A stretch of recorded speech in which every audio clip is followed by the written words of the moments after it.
Today on In Your Face Anatomy, we're talking about vertebrae.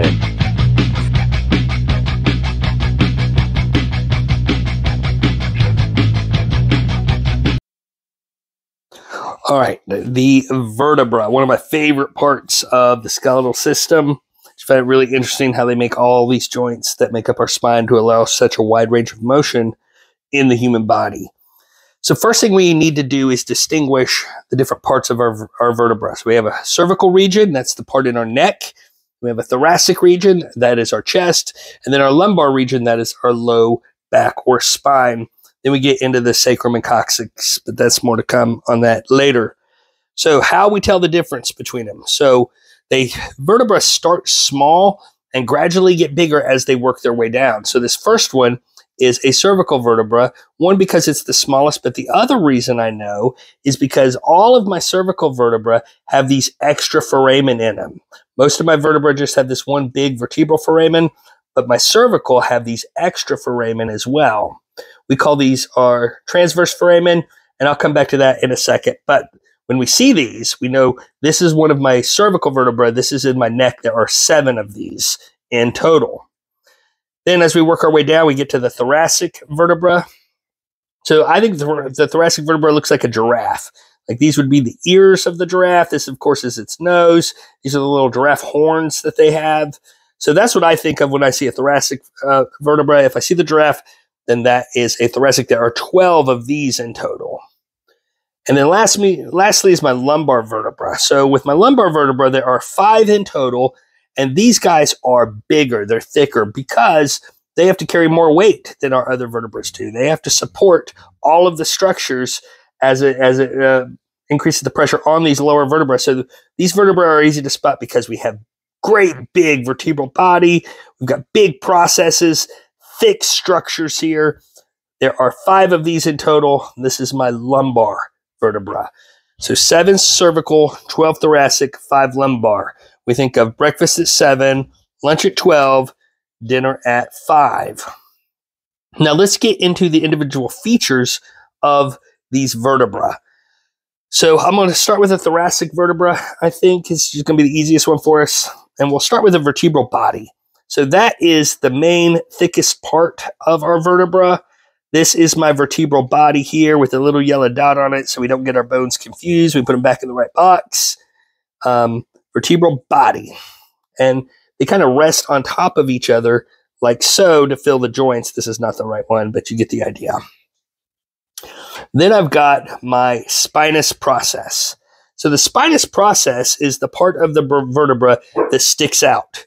This is what's going to be most posterior. Ronan, shut up. This is what's going to be most posterior. When you touch someone's back, that's what you're actually feeling. When you feel their spine, you're actually touching the spinous process. So it's going to project outwards the farthest thing back, which means my body is the most anterior part of my vertebra. So this is in the front, this is in the back. My spinous process, spinous process, spinous process. Then I've got my transverse processes, and these are the processes of bones that stick out transversely. They kind of jut away from the body. So I got my spinous process in the middle, my transverse processes on each side. So transverse processes sticking out laterally, spinous process in the middle, transverse process going out to the side, which gets us to our transverse foramen, because these are my transverse processes for my cervical vertebra, and these are the extra holes.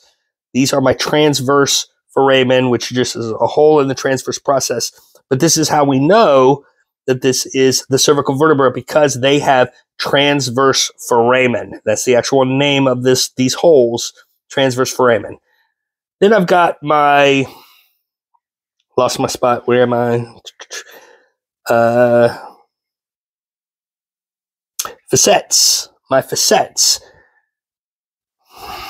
So my facets are what actually form the joint. So that's the horns on my giraffe, but we also have facets on the bottom side as well to make these joints. Let me grab another thoracic vertebra real fast. That's thoracic-ish. This is lower thoracic, but you get the idea. So my lower facets are going to come down and form the joint with my superior facets of the vertebra below them. And then that is what gives us the mobility. We also leave room for the disc space in there, you can see. And again, these are not the exact correct vertebra, but enough for you to get the idea. All right, so those are my facets. Then I've got my vertebral foramen. So that's the big hole in all of my vertebra. That is what our spine is actually passing through. The big hole is my vertebral foramen, which makes sense. It's the hole in the vertebra, so that's easy. Then I've got my pedicles. So the pedicles are what attach my vertebral body to everything else.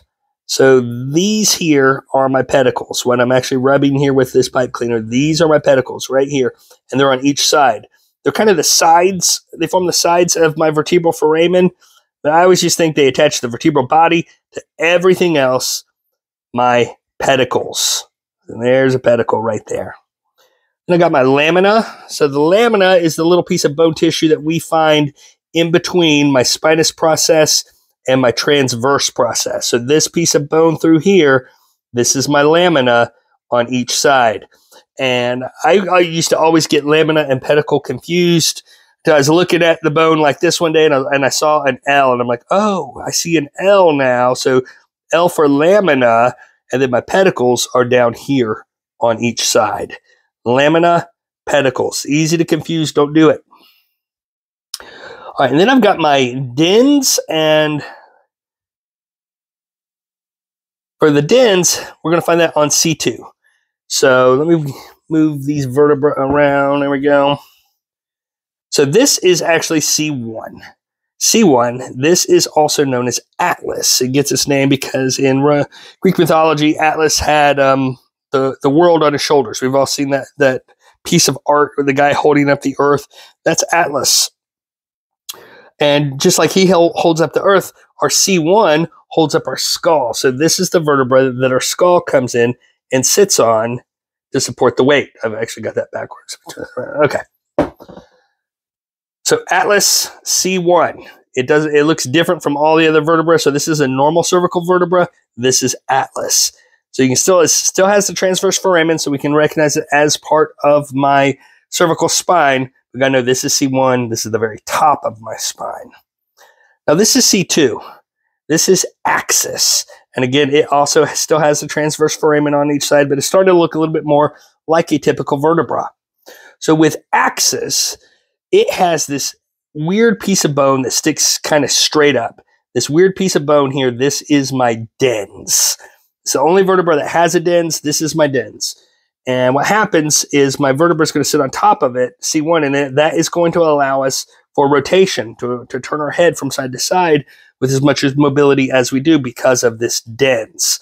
So this is C2, this is axis. All right, make sure we can make those distinctions. Good luck.